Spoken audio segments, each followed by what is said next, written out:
ശാലിനിയുടെ latest എപ്പിസോഡിലാണെങ്കിൽ സുസ്മിതയുടെ വീട്ടിൽ ഉപേന്ദ്രൻ വന്നിട്ടുണ്ട്. അന്നേരമാണെങ്കിൽ അവർ മദ്യമൊക്കെ ഒഴിച്ച് അങ്ങോട്ട് തുടങ്ങുന്നുണ്ട്. തുടർന്ന് പറയുകയാണ്, ചന്ദ്രബോസും കൂടി വന്നിട്ട് നമുക്ക് കാര്യങ്ങൾ തീരുമാനിക്കാം. രോഹിത്തിനെ എന്ത് ചെയ്യണം, അവിടെ നിന്ന് ഇറക്കണോ അതോ അവനെ അവിടെ കിടക്കട്ടോ എന്താണ് എന്നുള്ളത് ആ അസിസ്റ്റന്റ് കമ്മീഷണറുടെ തീരുമാനം കൂടി അറിഞ്ഞിട്ട് നമുക്ക് തീരുമാനിക്കാം എന്ന് പറയുകയാണ്. ഈ സമയത്ത് തന്നെ ചന്ദ്രബോസിന്റെ വണ്ടി സുസ്മിതയുടെ വീട്ടിന്റെ ഫ്രണ്ടിലേക്ക് വരുന്നുണ്ട്. തുടർന്ന് അവർ രണ്ടുപേരും കൂടി വെളിയിലേക്ക് ഇറങ്ങുകയാണ്. അന്നേരം ആയുർരേഖ കൂടുതലാണ് ചിറ്റപ്പന്. 10 തലയുള്ള രാവണൻ തന്നെ, കാലഭൈരവൻ എന്നൊക്കെ കേട്ടിട്ടില്ലേ എന്നൊക്കെ പറഞ്ഞ ആയുസ് ഓരോ രേഖയിലും ആയുർരേഖ കൂടുതലാണ് എന്നൊക്കെ ഇങ്ങനെ സുസ്മിത ഇങ്ങനെ പുകഴ്ത്തി സംസാരിക്കുമ്പോൾ, എൻ്റെ പൊന്നുമോളെ, ഞാനാണെങ്കിൽ ഇവിടെ എങ്ങാനും അന്തിപ്പിച്ചെങ്ങാനും എടുത്ത് ജീവിച്ചു പൊയ്ക്കോട്ടെ എന്നൊക്കെ പറയുന്നുണ്ട്. അന്നേരം എങ്കിൽ പിന്നെ അതിൻ്റെ കെട്ടുമാറാനായിട്ട് 2 ഒഴിക്കുക എന്ന് പറയുമ്പോൾ, ഒരുത്തൻ ഇവിടെ കൂട്ടത്തിൽ ഒരുത്തനാണെങ്കിൽ അമ്മേ നാരായണ എന്നും പറഞ്ഞ് അകത്ത് കിടക്കുമ്പോൾ നിങ്ങളിവിടെ മദ്യസേവ സൽക്കാരം നടത്തുകയാണോ ചോദിക്കുന്നുണ്ട്. അവനെ പുറത്തിറക്കണോ, എന്താണ് വഴിയെന്ന് ചോദിക്കുമ്പോൾ ഈ ഉപേന്ദ്രൻ പറയുന്നുണ്ട്, അതിനാണെങ്കിൽ ചന്ദ്രബോസിൻ്റെ ആ ഒരു ഉപദേശത്തിന് വേണ്ടിയാണ് നമ്മൾ കാത്തു നിൽക്കുന്നത്. അവനെ ഇറക്കണോ അതോ അതിനകത്ത് തന്നെ കിടക്കണോ എന്താണ് എന്നുള്ളത് ഇങ്ങനെ പറയുമ്പോൾ സുസ്മിതയും പറയുന്നുണ്ട്, ക്രിമിനൽ മൈൻഡുള്ള ജോത്സ്യം തന്നെയല്ലേ ചിറ്റപ്പൻ, അതിനൊക്കെ ചിറ്റപ്പനാണ് ബെസ്റ്റ് എന്ന് പറയുമ്പോൾ ചന്ദ്രബോസ് അങ്ങോട്ട് ചിരിക്കുന്നുണ്ട്. ആ ഒരു സ്തുതി എനിക്ക് ഇങ്ങോട്ട് ഇഷ്ടപ്പെട്ടു. ക്രിമിനൽ മൈൻഡുള്ള ജോത്സ്യൻ എന്ന് പറഞ്ഞിട്ട് ആ സിറ്റൗട്ടിലേക്ക് കയറിയിരിക്കുന്നുണ്ട്. തുടർന്ന് ഉപേന്ദ്രനും ഇരിക്കുകയാണ്. സുസ്മിത അവിടെ നിൽക്കുന്നേ ഉള്ളൂ. തുടർന്ന് ഈ ചന്ദ്രബോസ് പറയുന്നുണ്ട്, ഇനിയിപ്പോൾ അവനെ പെട്ടെന്ന് വെളിയിലൊക്കെ ഇറക്കിയിട്ട് നമുക്കൊരു കാര്യവും നേടാനില്ല. ആ വീട്ടിലാണെങ്കിൽ ഇനി ഒരു ബിസിനസ് നടക്കാനായിട്ട് പോകുന്നില്ല. വെറുതെ എന്തിനാണ് ഒരു പാഴ്ചെലവ്, അതുകൊണ്ട് കുറച്ച് കാലം അകത്ത് കിടക്കട്ടെ എന്നിങ്ങനെ പറയുമ്പോൾ ഉപേന്ദ്രനും പറയുന്നുണ്ട്, എങ്കിൽ പിന്നെ എനിക്ക് ആ വീട് വിറ്റ് ആ ഒരു കാശിഞ്ഞ് തരണം, എൻ്റെ കാശിഞ്ഞ് തരണം. കോടികൾ മാറിയത് ആ ഒരു മലേഷ്യയിലെ ബിസിനസ്സിനെയൊക്കെ ബാധിച്ചിട്ടുണ്ട് എന്നിങ്ങനെ ഉപേന്ദ്രനും പറയുമ്പോൾ സുസ്മിത പറയുന്നുണ്ട്, അങ്ങനെ അങ്ങോട്ട് തീരുമാനിക്കാൻ വരട്ടെ, പക്ഷേ അതിൽ നമ്മൾ ഇത്രയും കഷ്ടപ്പെട്ടത് പിന്നെ എന്തിനാണ്? പിന്നെ ആ വീടും സ്ഥലവും ഒക്കെ അവൻ്റെ പേരിലാണ് എന്നുള്ളത് കൂടി നമ്മൾ ഓർക്കണം. എപ്പോൾ വേണമെങ്കിലും തിരിച്ചെഴുതി തരാം എന്നൊരു മുദ്ര പേപ്പറിൽ എഴുതി ഒപ്പിട്ട് തന്ന രേഖ മാത്രമേ നമ്മുടെ കയ്യിലുള്ളൂ. അതിൻ്റെ ആ ഒരു വില എന്ന് പറയുന്നത് അതിലൊട്ടിച്ചിരുന്ന റവന്യൂ സ്റ്റാമ്പിൻ്റെ വിലയേ ഉള്ളൂ. ഇപ്പോൾ നമ്മൾ അവനെ രക്ഷിക്കാനായിട്ട് മുതലക്കണ്ണീരും ഒഴുക്കി അവൻ്റെ രക്ഷകരായിട്ട് ചെന്നില്ല എന്നുണ്ടെങ്കിൽ അവൻ തിരിയും. പിന്നെ ഈ മുദ്രപത്രത്തിൽ എഴുതി തന്നതൊക്കെ അസിസ്റ്റന്റ് കമ്മീഷണർ ഭീഷണിപ്പെടുത്തി ചെയ്യിപ്പിച്ചതാണ് എന്നൊക്കെ വാദിച്ചാൽ എല്ലാം കൂടി തിരിയത്തേ ഉള്ളൂ. പിന്നെ നമ്മൾ പിന്നെ ഇതൊക്കെ മടക്കി വെച്ചിട്ട് കാവി മുണ്ടുമൊക്കെ എടുത്ത് വല്ല കാശിയിലോ രാമേശ്വരത്തോ പോയി ഭജന പാടാനേ വഴിയുള്ളൂ. എന്താ അങ്ങനെ വേണോ എന്നിങ്ങനെ ചോദിക്കുമ്പോൾ ഉപേന്ദ്രൻ പറയുന്നുണ്ട്, അയ്യോ അത് പറ്റില്ല, ആ ഭാഗത്തേക്ക് പോകാനേ പറ്റില്ല, ചെറുപ്പം മുതലേ തൊണ്ടയ്ക്ക് ഇത്തിരി പ്രശ്നമുണ്ടെന്ന് പറയുമ്പോൾ അങ്ങ് ചന്ദ്രബോസ് അങ്ങ് ചിരിക്കുകയാണ്. അപ്പോൾ പറയുന്നുണ്ട്, എങ്കിൽ പിന്നെ ഇപ്പോൾ തൊണ്ടയ്ക്കല്ലേ ചെറിയ പിടുത്തമുള്ളൂ, അവൻ നമുക്കെതിരെ തിരിഞ്ഞാൽ എല്ലാവരും കൂടി നമ്മുടെ കഴുത്തിന് നേരെയായിരിക്കും കുത്തിപ്പിടിക്കാൻ പോകുന്നത്. ഈ ഒരു നമ്മൾ ഈ നായ്ക്കളെ വളർത്തുമ്പോൾ അവയെ ഭക്ഷണം കൊടുക്കാതെ തുറന്നിട്ടാൽ അവ തീറ്റ തേടിയാലെയും പിന്നെ തെരുവിലേക്ക് ഇറങ്ങും, ചിലപ്പോൾ പേയും പിടിച്ചെന്ന് വരും. പിന്നെ അതിനെ വെടിവെച്ച് കൊല്ലേണ്ട ഒരു അവസ്ഥയാണ് വരുന്നത്. അതിനേക്കാൾ ഭേദമല്ലേ കുറച്ച് റൊട്ടി കഷ്ണം അതിൻ്റെ വായിലേക്ക് തിരികെ കൊടുക്കുന്നത്. അതുപോലെ ഇവനെയും കണ്ടാൽ മതി. അതുകൊണ്ട് ഇവനെ കറിവേപ്പില പോലെ എടുത്ത് കളയണോ അതോ ഇനി കൂടെ നിർത്തണോ എന്നുള്ളത് ശക്തമായും വ്യക്തമായും ആലോചിച്ചിട്ട് മാത്രം തീരുമാനിച്ചാൽ മതി, വ്യക്തമായിട്ട് ആലോചിക്ക് എന്നിങ്ങനെ സുസ്മിത പറയുമ്പോൾ ചന്ദ്രബോസും ഉപേന്ദ്രൻ ഇങ്ങനെ ആലോചിച്ച് നിൽക്കുകയാണ്. അതായത് ഇവരെ രക്ഷിച്ചില്ല എന്നുണ്ടെങ്കിൽ ഈ വീടും സ്ഥലവും അവർക്ക് നഷ്ടമാകും. രോഹിത്തിൻ്റെ പേരിലാണ്. രോഹിത്ത് തിരിഞ്ഞാൽ അതൊക്കെ നഷ്ടപ്പെടും എന്നുള്ളത് സുസ്മിത അവിടെ പറഞ്ഞ് മനസ്സിലാക്കുകയാണ്. പെൺബുദ്ധിയാണ്, ഒന്ന് ആലോചിച്ച് നോക്ക് എന്നിങ്ങനെ സുസ്മിത പറയുന്നുണ്ട്. അതേസമയം വിഷ്ണുവും സത്യഭാമയും കൂടി സ്റ്റേഷനിലേക്ക് എത്തുന്നുണ്ട്. സിയെ കണ്ട് പരാതി പറയാനാണ് വരുന്നത്. അന്നേരം ഫ്രണ്ടിലെത്തുമ്പോൾ ഒരു കോൺസ്റ്റബിളിനോട്, ഞാൻ വിഷ്ണു, കളക്ടർ ശാലിനിയുടെ ഹസ്ബൻഡാണെന്ന് പറയുമ്പോൾ അറിയാം സാർ എന്ന് പറഞ്ഞിട്ട് അകത്തേക്ക് വിളിക്കുകയാണ്. അന്നേരം ഭാമ നോക്കിക്കൊണ്ട് നിൽക്കുന്നുണ്ട്. ഭാമയും കൂടെ പോവുകയാണ്. തുടർന്ന് അവർ സിയുടെ ക്യാബിനിലേക്ക് ചെല്ലുന്നുണ്ട്. അന്നേരം അവർ ഇരിക്കാനൊക്കെ പറയുന്നുണ്ട്. തുടർന്ന് ഈ സത്യഭാമയാണെങ്കിൽ ഉണ്ടായ സംഭവങ്ങളൊക്കെ പറയുന്നുണ്ട്. അവരെ ആക്രമിക്കാൻ വന്നതും പൈസ കൊണ്ടുപോയതുമൊക്കെ. അന്നേരം ഇതിനു മുമ്പ് അവരെവിടെയെങ്കിലും കണ്ടിട്ടുണ്ടോ എന്ന് ചോദിക്കുമ്പോൾ ഇല്ല, നേരത്തെ പരിചയമൊന്നുമില്ല എന്ന് പറയുക. അന്നേരം അവരെന്തെങ്കിലും പറയുകയോ ഈ പൈസ മുൻകൂട്ടി ഉണ്ടെന്ന് അറിഞ്ഞിട്ടാണോ വന്നത് എന്നൊക്കെ ചോദിക്കുമ്പോൾ അവരിൽ ഒരാൾ എന്നെ പിടിച്ച് തള്ളുമ്പോൾ എൻ്റെ കയ്യിൽ നിന്ന് ബാഗ് താഴെ വീഴുകയാണ്, അന്നേരമാണ് അവർ പൈസ കണ്ടതെന്ന് തോന്നുന്നു എന്നിങ്ങനെ പറയുന്നുണ്ട്. അന്നേരം അവർ പോകുന്നതിന് മുമ്പ് എന്തെങ്കിലും ഭീഷണിയോ എന്ന് വെച്ചാൽ ഭീകരാന്തരീക്ഷം സൃഷ്ടിക്കാൻ വേണ്ടി തന്നെയാണ്, കേസിനും മഴയ്ക്കൊന്നും പോകാതിരിക്കാനായിട്ട് എന്ന് പറയുമ്പോൾ വീട് ഒഴിയണമെന്ന് പറഞ്ഞിരുന്നു, അല്ലെങ്കിൽ ഇതിലും വലുതുണ്ടാകുമെന്ന് പറഞ്ഞു എന്ന് ഭാമ പറയുന്നുണ്ട്. അന്നേരം അപ്പോൾ ഈ ഹൗസ് ഓണറുമായിട്ട് നിങ്ങൾ എങ്ങനെയാണ്, വാടകയൊക്കെ പക്ക മനസ്സിലായില്ലേ എന്ന് ചോദിക്കുമ്പോൾ അതൊക്കെ കറക്റ്റാണ്, നല്ല ബന്ധമാണ്. പിന്നെ ഹൗസ് ഓണർ ചിലപ്പോൾ അറിഞ്ഞിട്ട് പോലും ഉണ്ടാവില്ല. ഇത് ഹൗസ് ഓണറുമായിട്ട് യാതൊരു പരിചയമില്ലാത്ത, യാതൊരു ബന്ധവുമില്ലാത്ത ആരെങ്കിലും ആയിരിക്കും എന്ന് പറയുമ്പോൾ എന്തായാലും നമ്മൾ അന്വേഷിക്കാം എന്നിങ്ങനെ പറയുന്നുണ്ട്. അവരെക്കുറിച്ച് വേറെ എന്തെങ്കിലും വിവരം കിട്ടിയാൽ ഞങ്ങളെ അറിയിക്കണം, അന്വേഷിക്കാം മിസ്റ്റർ വിഷ്ണു എന്നിങ്ങനെ പറയുമ്പോൾ അവർ അവിടെ നിന്ന് ആ ക്യാബിൽ നിന്ന് ഇറങ്ങുന്നുണ്ട്. ഇതേസമയം അകത്ത് സെല്ലിൽ കിടക്കുന്ന രോഹിത്തിനെ കാണിക്കുന്നുണ്ട്. ഇവർ കാണുന്നില്ല, രോഹിത്ത് ഇവരെ കാണുന്നില്ല. പക്ഷേ ഇവർ സ്റ്റേഷനിൽ നിന്നും അങ്ങ് വെളിയിലേക്ക് ഇറങ്ങുമ്പോൾ ശ്യാമ ഇങ്ങനെ വരുന്നത്, ശ്യാമയെ വിഷ്ണു കാണുന്നുണ്ട്, സത്യഭാമയും കാണുകയാണ്. അന്നേരം വിഷ്ണുവേട്ട സത്യാമ്മയെന്ന് പറഞ്ഞിട്ട് ശ്യാമ അടുത്തേക്ക് ചെല്ലുന്നുണ്ട്. പക്ഷെ രണ്ടുപേരും മുഖം തിരിക്കുന്നുണ്ട്. പക്ഷെ വിഷ്ണു ചോദിക്കുന്നുണ്ട്, എന്നിട്ട് നീ എന്താ ഇവിടെയും ചോദിക്കുമ്പോൾ അത് രോഹിത്തിനെ അറസ്റ്റ് ചെയ്തായിരുന്നു, ജാമ്യത്തിന് എന്നെയാണ് വിളിച്ചത് എന്നിങ്ങനെ ശ്യാമയ്ക്ക് രണ്ടുപേരുടെയും മുഖത്ത് നോക്കാനായിട്ടും പറ്റുന്നില്ല. അന്നേരം വിഷ്ണുവിന് ദേഷ്യം വരുന്നുണ്ട്.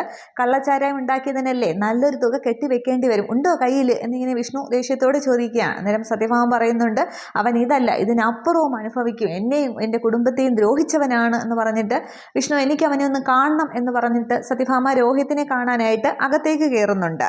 തുടർന്ന് പിന്നാലെ ശ്യാമയും ചെല്ലുന്നുണ്ട്. പക്ഷെ വിഷ്ണു അവിടെ വെളിയിൽ നിൽക്കുന്നേ ഉള്ളൂ. അന്നേരം സത്യഭാമയാണെങ്കിൽ ഇങ്ങനെ സെല്ലിൻ്റെ അടുത്തേക്ക് ചെല്ലുമ്പോൾ രോഹിത് ഇങ്ങനെ ആദ്യം ഫ്രണ്ടിലേക്ക് നിൽക്കുകയായിരുന്നു. പക്ഷെ പെട്ടെന്ന് സത്യഭാമയെ കാണുമ്പോൾ രോഹിത് അങ്ങ് മറഞ്ഞ് നിൽക്കുകയാണ് സെല്ലിൻ്റെ അപ്പുറത്തേക്ക്. പക്ഷേ ഭാമ മുന്നോട്ട് ചെല്ലുന്നുണ്ട്. പക്ഷെ ശ്യാമ അങ്ങ് പുറകിലോട്ട് നിൽക്കുന്നേ ഉള്ളൂ. തുടർന്ന് സത്യഭാമ പറയുന്നുണ്ട്, നീ എത്ര അകന്നിരുന്നാലും ഒളിഞ്ഞു നിന്നാലും എൻ്റെ ശാപത്തിൻ്റെ തീച്ചുളയിൽ നിന്ന് നിനക്ക് ഒരിക്കലും രക്ഷപ്പെടാനായിട്ട് സാധിക്കില്ല. ഇനി നീ അനുഭവിക്കുന്നതും ഇപ്പോൾ അനുഭവിക്കുന്നതും ഇനി നീ അനുഭവിക്കാൻ കിടക്കുന്നതുമൊക്കെ ഞങ്ങളുടെ ആ ഞങ്ങളൊരിക്കൽ കണ്ണുനീരിൻ്റെ ആ ഒരു ഫലം തന്നെയാണ്. ഞങ്ങളുടെ വീട് നഷ്ടപ്പെടുത്തിയതിന്, അവിടെ പട്ടച്ചാരയം ഒഴുക്കിയതിന് ഇനിയും നീ അനുഭവിക്കാൻ കിടക്കുന്നതേ ഉള്ളൂ. ഇതിനൊക്കെ നീ ഒരുപാട് അനുഭവിക്കും എന്നൊക്കെ ഒരു ശാപമാക്കുന്ന പോലെ ഒരുപാട് സത്യഭാമ പറയുന്നുണ്ട്. അന്നേരം ഇനി നിന്റെ കണ്ണുനീര് കൊണ്ടെങ്കിലും അതിനൊക്കെ നീ പ്രായശ്ചിത്തം ചെയ്യാൻ ശ്രമിക്ക്, ഇനിയും നീ ഒരുപാട് അനുഭവിക്കും എന്നൊക്കെ പറയുമ്പോഴും പക്ഷേ രോഹിത്താണെങ്കിൽ അങ്ങനെ മറഞ്ഞു നിൽക്കുന്നേ ഉള്ളൂ. സത്യഭാമയ്ക്ക് മുഖം കൊടുക്കുന്നേ ഉള്ളൂ. രോഹിത്തിൻ്റെ മുഖത്ത് ആകെപ്പാട് ഒരു വിഷമം ഇങ്ങനെ നിൽക്കുകയാണ്.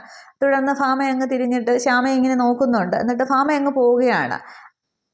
തുടർന്ന് ശ്യാമയാണെങ്കിൽ സെല്ലിനടുത്തേക്ക് ചെല്ലുന്നുണ്ട്. രോഹിത്തെ എന്ന് വിളിക്കുമ്പോൾ പെട്ടെന്ന് രോഹിത് അങ്ങ് തിരിയുന്നുണ്ട്. എന്നിട്ട് ശ്യാമയെ തന്നെ ഇങ്ങനെ ദയനീയമായിട്ട് നോക്കുന്നുണ്ട്. എന്നിട്ട് പറയുകയാണ്, പിന്നെ രോഹിത്തിനോട് ശ്യാമ പറയുന്നുണ്ട്, അപ്പോൾ ഇനി അനുഭവിക്കാനുള്ള ശാപവാക്കുകളൊക്കെ പറഞ്ഞിട്ടാണ് നോക്കിയത്, ഒരു തരത്തിൽ അതൊക്കെ അനുഭവിക്കേണ്ടത് തന്നെയാണ്, അത്രയൊക്കെ ചെയ്ത് കൂട്ടിയില്ലേ എന്ന് പറഞ്ഞിട്ട് ശ്യാമ വീണ്ടും ചോദിക്കുകയാണ്, അല്ല നിങ്ങൾക്ക് കൂടെ ഉണ്ടായിരുന്ന ഉപഗ്രഹങ്ങളെ പോലെ ചുറ്റിക്കൊണ്ടിരുന്ന കൂട്ടുകാരൊക്കെ എവിടെ, ആരും വന്നില്ല അല്ലേ? അവർക്ക് കേസിനും കൂട്ടത്തിനും ഒക്കെ ആയിട്ട് ഒരാളെ എറിഞ്ഞു കൊടുക്കണം, അതിനുവേണ്ടി നിങ്ങളെ ഉപയോഗിച്ചതാണ്. ഇനിയെങ്കിലും നിങ്ങളൊന്ന് മനസ്സിലാക്കാനായിട്ട് ശ്രമിക്കുക. പക്ഷെ ഞാൻ എന്നും നിങ്ങളെ സ്നേഹിച്ചിട്ടേ ഉള്ളൂ എന്നൊക്കെ പറഞ്ഞ് ശ്യാമ ഇങ്ങനെ സംസാരിക്കുമ്പോൾ രോഹിത് ഇങ്ങനെ ശ്യാമയെ തന്നെ നോക്കി നിൽക്കുന്നുണ്ട്. പക്ഷേ രോഹിത്തിന് ആ ഒരു തെറ്റോടെ മനസ്സിലാകുന്നുണ്ട്. ഒന്നും ഒരക്ഷരം മിണ്ടാതെ ശ്യാമ പറയുന്നത് മുഴുവൻ കേട്ടുകൊണ്ട് നിൽക്കുകയാണ്. തുടർന്നും ശ്യാമ പറയുന്നുണ്ട്, പിന്നെ കേസിനും കൂട്ടത്തിനും അവരൊക്കെ നിങ്ങളെ തള്ളി പറഞ്ഞെങ്കിലും എനിക്ക് നിങ്ങളെ ഉപേക്ഷിക്കാനായിട്ട് കഴിയില്ലല്ലോ. പക്ഷേ എൻ്റെ ഈ കഴുത്തിൽ നിങ്ങൾ കെട്ടിയ താലിക്ക് പോലും നിങ്ങളെ രക്ഷിക്കാനായിട്ട് സാധിക്കില്ല. കേസിനൊക്കെ ഒരുപാട് ജാമ്യത്തിൽ ഇറക്കാനും ഒക്കെ ഒരുപാട് പൈസയാവും. എൻ്റെ കയ്യിൽ പൈസയൊന്നുമില്ല, പക്ഷെ അത് ഞാൻ ആരോടെങ്കിലും ഒക്കെ തെണ്ടിക്കോളാം. പക്ഷേ നിങ്ങൾ ഒരു കാര്യം മനസ്സിലാക്കണം, അവർ കൂടെ കൂട്ടിയതും സുസ്മിതയും അവരൊക്കെ നിങ്ങളെ കൂടെ കൂട്ടിയത് സത്യാമ്മയും കുടുംബത്തെയും നശിപ്പിക്കാൻ വേണ്ടി തന്നെയാണ്, നിങ്ങളെ മുൻനിർത്തി. അവർക്ക് ബുദ്ധിയുണ്ട്, അവർ പിന്നീട് കേസിലൊക്കെ പെടണം, പൈസയൊക്കെ ചിലവുമെന്നായപ്പോൾ അവർ മുങ്ങിയത് കണ്ടില്ലേ, ആരും കാണില്ല. നിങ്ങളുടെ നന്മയല്ല അവർ ആഗ്രഹിച്ചത്, സത്യാമ്മയെ കുടുംബത്തെ നശിപ്പിക്കാൻ വേണ്ടി മാത്രമാണ്. ഇനിയെങ്കിലും നിങ്ങൾ മനസ്സിലാക്കുക എന്ന് പറഞ്ഞ് ശ്യാമ നിന്നങ്ങ് കരയുകയാണ്. എന്നിട്ട് പറയുന്നുണ്ട്, ഞാൻ എങ്ങനെയെങ്കിലും പണം എങ്ങനെയെങ്കിലും കണ്ടെത്തിക്കോളാം, പക്ഷേ പുറത്തിറങ്ങിയാൽ ദൈവത്തെ ഓർത്തെന്ന് പറഞ്ഞിട്ട് അതിന് മുന്നേ സെല്ലിൽ കൂടെ രോഹിത്തിൻ്റെ കൈയൊക്കെ പിടിക്കുന്നുണ്ട് ശ്യാമ. എന്നിട്ട് ഇങ്ങനെ തൊഴുത് പറയുകയാണ്, പുറത്തിറങ്ങി കഴിഞ്ഞാൽ ഇനിയെങ്കിലും ഒരു മനുഷ്യനെ പോലെ ജീവിക്കാനായിട്ട് ശ്രമിക്കുക.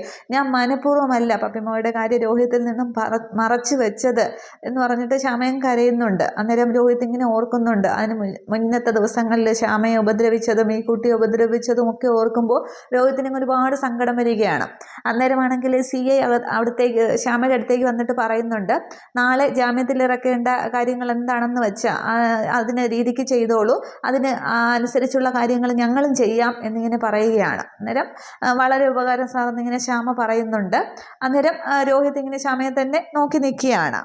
അന്നേരം അവിടെ രോഹിത്തിനോട് ഈ ശ്യാമ പറയുന്ന കാര്യങ്ങളൊക്കെ മനസ്സിലാവുന്നുണ്ട്. സുസ്മിതയും ചന്ദ്രബോസും ആരും വന്നില്ലല്ലോ രക്ഷിക്കാനായിട്ട്, ശ്യാമ മാത്രമല്ലേ വന്നുള്ളൂ. അന്നേരം രോഹിത്തിന് അത് മനസ്സിലാവുന്നുണ്ട്.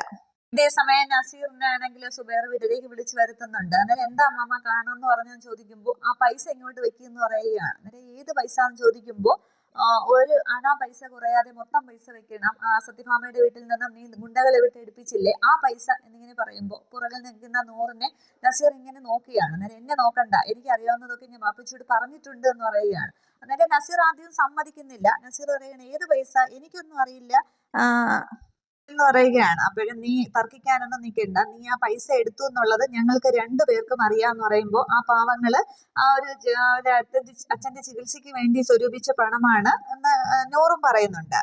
ആ പൈസ തിരികെ വച്ചില്ല എന്നുണ്ടെങ്കിൽ നിനക്കെതിരെ ഞാൻ നിയമ നടപടികൾ പോകും, കേസ് കൊടുക്കും, ഞാനും എൻ്റെ മോളുമായിരിക്കും കേസ് കൊടുക്കാൻ പോകുന്നത് എന്നിങ്ങനെ പറയുമ്പോൾ ഈ നസീറിൻ്റെ ഭാവം മാറുന്നുണ്ട്. നസീർ അത് ശരിയെന്ന് പറഞ്ഞ് കസേരയിലേക്ക് ഇരിക്കുകയാണ്. എന്നിട്ട് പറയുന്നുണ്ട് എന്നേക്കാൾ വലുതാണോ വാപ്പച്ചിക്ക്, എവിടെ നിന്നോ വന്ന അവർ വാടകയ്ക്ക് താമസിക്കുന്നവർ എന്ന് പറയുമ്പോൾ ആര് വലുത് ആര് ചെറുത് എന്നുള്ളതല്ല, എന്നെ വിശ്വസിക്കുന്നവരെ ചതിക്കാനായിട്ട് എനിക്ക് സാധിക്കില്ല. അതുകൊണ്ട് നീ ആ പൈസ വെച്ചില്ലെങ്കിൽ നിയമ നടപടികളിലേക്ക് ഞാൻ പോകും. അവസാനമായിട്ട് നിന്നോട് ചോദിക്കുകയാണ്, ആ പൈസ നീ വയ്ക്കുന്നുണ്ടോ ഇല്ലയോ എന്ന് ചോദിക്കുകയാണ്. അന്നേരം വീണ്ടും നസീർ ദേഷ്യത്തോടെ അങ്ങോട്ട് എണീറ്റിട്ട് പറയുകയാണ്, എവിടെന്നോ വന്നവർക്ക് വേണ്ടി അപ്പച്ചി എനിക്കെതിരെ കേസ് കൊടുക്കുമെങ്കിൽ അതെങ്കിലും ഒന്ന് കാണണമെന്ന് പറയുകയാണ്. എന്താ ചെയ്യാൻ പോകുന്ന നിങ്ങൾ എന്ന് ചോദിക്കുമ്പോൾ ഞാൻ പോലീസിൽ പോയി പരാതി കൊടുക്കും, അപ്പോൾ പോലീസുകാരിൽ നിന്ന് നല്ല ഇടി കൊണ്ടാലേ നിൻ്റെ ഈ സ്വഭാവത്തിന് മാറ്റം വരുള്ളൂ എന്ന് പറയുമ്പോൾ എന്നെ നന്നാക്കാനുള്ള ശ്രമമാണോ എന്ന് ചോദിക്കുന്നുണ്ട്. അന്നേരം നീ നന്നാവണം എന്നുള്ളത് എനിക്കൊരു ആഗ്രഹമുണ്ട്, അവരുടെ കയ്യിൽ നിന്ന് നല്ല ഇടി കിട്ടിയില്ലെങ്കിൽ നിന്നെ ഈ നാട്ടുകാർ മൊത്തം പേപ്പട്ടി തല്ലുന്ന പോലെ ഓടിച്ചിട്ട് തല്ലും അതെനിക്ക് കാണാൻ വയ്യ, അതുകൊണ്ടാണ് ചെയ്യുന്നത്, ഇങ്ങനെ ചെയ്യാൻ പോകുന്നതെന്നൊക്കെ പറയുമ്പോൾ നസീറിന് ആകെ ദേഷ്യം വന്നിട്ട് നിങ്ങൾ തന്നെ എന്താ ചെയ്യാൻ പോകുന്നതെന്നും പറഞ്ഞിട്ട് ഈ പിന്നെ സുബൈറിനെ പിടിച്ചങ്ങോട്ട് തള്ളുകയാണ്. അതിനു മുന്നേ ഈ സുബൈർ പറയുന്നുണ്ട് ആരും അറിയാതെ ആ പൈസ അവിടെ കൊണ്ട് കൊടുത്ത് നമുക്ക് പ്രശ്നം സോൾവ് ചെയ്യാം, അല്ലെങ്കിൽ കേസ് കൊടുക്കുമെന്നാണ് പറയുന്നത്. നീ പൈസ എടുത്തിട്ടുണ്ട് എന്നുള്ളത് ഞങ്ങൾക്കും നിനക്കും വ്യക്തമായിട്ട് അറിയാം, അതുകൊണ്ട് മര്യാദയ്ക്ക് കാശ് വെക്കുന്നൊക്കെ സുബൈർ ആദ്യം പറയുന്നുണ്ട്. പക്ഷേ നസീർ എടുക്കാനായിട്ട് തീരുമാനിക്കുന്നില്ല. അന്നേരമാണ് അവസാനമാണ് ഈ നസീർ സുബൈറിനെ പിടിച്ചങ്ങോട്ട് തള്ളുമ്പോൾ ചുവരിലേക്ക് ചെന്ന് തലയിടിച്ചിട്ട് സുബൈർ താഴേക്ക് വീഴുകയാണ്. അന്നേരം തല പൊട്ടി രക്തം ഇങ്ങനെ ഒഴുകുന്നുണ്ട്. അന്നേരം വാപ്പച്ചി എന്നും പറഞ്ഞ് കിടന്ന് വിളിക്കുകയാണ്. അന്നേരം മര്യാദയ്ക്ക് ഞാൻ പറഞ്ഞത് കേട്ടില്ല എന്നുണ്ടെങ്കിൽ ഇതുപോലെയുള്ള അവസ്ഥ, നിങ്ങൾ എൻ്റെ മാമയാണ്, എൻ്റെ ഉമ്മയുടെ ആങ്ങളെയാണ് എന്നുള്ള കാര്യം ഞാൻ അങ്ങോട്ട് മറക്കും, തീർത്ത് കളയും ഞാൻ എന്ന് പറഞ്ഞിട്ട് നസീർ ആ തറയിലേക്ക് ഇങ്ങനെ ഇന്ന് കൈ ചൂണ്ടി സംസാരിക്കുകയാണ്. നൂറാണെങ്കിൽ കിടന്ന് വിളിച്ചുകൊണ്ടിരിക്കുകയാണ്. തലപൊട്ടി ഇങ്ങനെ ഇട്ട അവിടെയൊക്കെ വീഴുന്നുണ്ട്. തുടർന്ന് മര്യാദയ്ക്ക് എൻ്റെ വാപ്പച്ചിയെ കൊല്ലാൻ പോകുന്നോടാ നീ എന്ന് പറഞ്ഞിട്ട് നൂറ് ചോദിക്കുമ്പോൾ മര്യാദയ്ക്ക് നിന്നില്ലെങ്കിൽ വാപ്പച്ചിക്ക് മാത്രമല്ല നിനക്കും കിട്ടും കേട്ടോടി എന്ന് പറഞ്ഞിട്ട് നൂറിൻ്റെ മുടിക്ക് വട്ടം ചുറ്റി പിടിക്കുന്നുണ്ട്. അന്നേരം സുബൈർക്ക് വേദന കൊണ്ട് കരയുന്നതിലും എൻ്റെ മോളെ ഒന്നും ചെയ്യല്ലേ, നീ പറയുന്നത് എന്താണെന്ന് വെച്ചാൽ ഞാൻ അനുസരിച്ചോളാം, എൻ്റെ മോളെ ഒന്നും ചെയ്യല്ലേ എന്ന് പറയുമ്പോൾ അങ്ങനെ വഴിക്ക് വാ. മാമയാണെങ്കിൽ ബാത്റൂമിൽ പോയപ്പോൾ കുളിക്കാനായിട്ട് പോയപ്പോൾ കാല് തെറ്റിയൊന്ന് വീണു, അതാണ് ഇവിടെ സംഭവിച്ചത്, അല്ലാതെ വേറൊന്നും സംഭവിച്ചില്ല, അല്ലെങ്കിൽ അവിടെ സംഭവിച്ചതിൻ്റെ അപ്പുറം ഇവിടെ സംഭവിക്കും, അടങ്ങി നിൽക്കുക പറഞ്ഞിട്ട് നസീർ ആണെങ്കിൽ വണ്ടിയെടുത്ത് പോകുന്നുണ്ട്. തന്നെ നൂറ് പറയുന്നുണ്ട് വാപ്പച്ചി നമുക്ക് പെട്ടെന്ന് ഹോസ്പിറ്റലിൽ പോകാമെന്ന് പറയുമ്പോൾ വേണ്ട മോളെ, എനിക്ക് നിൻ്റെ കാര്യം ആലോചിച്ചിട്ടാണ് സങ്കടം, പിന്നെ അവൻ ഭ്രാന്തനാണ്, അവൻ എന്തും ചെയ്യും, നിന്നേക്ക് അവനെ പോലെ ഒരുത്തനെയാണല്ലോ ഞാൻ തുണയായിട്ട് കണ്ടെത്തിയത്, എനിക്ക് നിൻ്റെ കാര്യത്തിൽ പേടിയാണെന്ന് പറഞ്ഞിങ്ങനെ സംസാരിച്ചുകൊണ്ടിരിക്കുന്നു. അന്നേരവും നൂറാകെ കരഞ്ഞു വെള്ളം വയ്ക്കുകയാണ്. പക്ഷേ അന്നേരവും ആ തലയിടിച്ച് അവിടെ നിന്ന് രക്തം വീഴുന്നതൊക്കെ കാണിക്കുന്നുണ്ട്. തുടർന്ന് പെട്ടെന്ന് ഈ സുബൈറിനങ്ങ് ബോധം പോകുന്നുണ്ട്. അത് അത്രേ കാണിക്കുന്നുള്ളൂ. അതിനുശേഷമാണെങ്കിൽ കുടുംബശ്രീ വീട്ടിലെ ശാരദാമ്മ അങ്ങനെ ഉമ്മർത്തിരിക്കുമ്പോൾ കളക്ടറുടെ വണ്ടി, ശാലിനിയുടെ ഒഫീഷ്യൽ വണ്ടിയിൽ ശാലിനിയും സത്യയും പപ്പിയും കൂടി വരികയാണ്. അന്നേരം ഓട്ടോയിൽ പോയൊരു കാറിലാണോ വരുന്നത് എന്ന് പറഞ്ഞ് ശാരദാമ്മ നിൽക്കുകയാണ്. സത്യയും പപ്പിയും ഓടിച്ചെന്ന് ശാരദാമ്മയെന്നും പറഞ്ഞ് കെട്ടിപ്പിടിക്കുകയാണ്. അന്നേരം രാമേട്ടനോട് പറയുന്നുണ്ട് പൊയ്ക്കോ ഞാൻ വിളിക്കാമെന്ന് ഇങ്ങനെ ശാലിനി പറഞ്ഞിട്ട് വണ്ടി പറഞ്ഞു വിടുകയാണ്. തുടർന്ന് വിഷ്ണു എവിടെ പോയി, എന്താ വണ്ടിയിൽ ഓട്ടോ എവിടെയെന്ന് ചോദിക്കുമ്പോൾ വിഷ്ണുവേട്ടനും സത്യാമ്മയും കൂടി പോലീസ് സ്റ്റേഷനിൽ ഒരു പരാതി കൊടുക്കാൻ പോയിരിക്കുകയാണെന്ന് പറയുന്നുണ്ട്. അന്നേരം പരാതി എന്തിന്, ആർക്കെതിരെ, എന്താ മോളെ സംഭവിച്ചത് എന്നിങ്ങനെ ചോദിക്കുമ്പോൾ ശാലിനി ഇങ്ങനെ നോക്കി നിൽക്കുന്നു. അത്രയുമേ എപ്പിസോഡിൽ കാണിക്കുന്നുള്ളൂ. അന്നേരം ആ വിവരങ്ങളൊക്കെ ശാരദാമ്മയോട് ശാലിനി അവിടെ പറയുകയാണ് ചെയ്യുന്നത്. അതിന് ശേഷമാണ് ഈ പിള്ളയാണെങ്കിൽ ചെന്ന് അറിയുകയും വിഷ്ണുവിനെ അറിയിക്കുകയാണ് ചെയ്യുന്നത്. വിഷ്ണുവാണ് പിന്നെ സുബൈർക്കായി ഹോസ്പിറ്റലിലേക്ക് കൊണ്ടുപോകുന്നത്. അന്നേരമേ സംശയം തോന്നും വിഷ്ണുവിന്, വീണു എന്ന് പറയുമ്പോഴും ബാക്കി കാര്യങ്ങൾ വെച്ച് വിഷ്ണു നസീറാണ് വന്നത് എന്നുള്ളത് അവിടെ മനസ്സിലാക്കുകയാണ്. തുടർന്നാണ് നസീറിനെ പോയി കണ്ട് കാര്യങ്ങളൊക്കെ അന്വേഷിച്ച് നന്നായിട്ട് കൊടുത്ത് സ്റ്റേഷനിലേക്ക് കൊണ്ടുവരുന്നതും പിന്നീട് കാര്യങ്ങളൊക്കെ തെളിയിക്കുന്നതും ഒക്കെയുള്ള സീനുകളൊക്കെ അടുത്ത എപ്പിസോഡിൽ ഇതൊക്കെ കാണാം. Okay, thank you.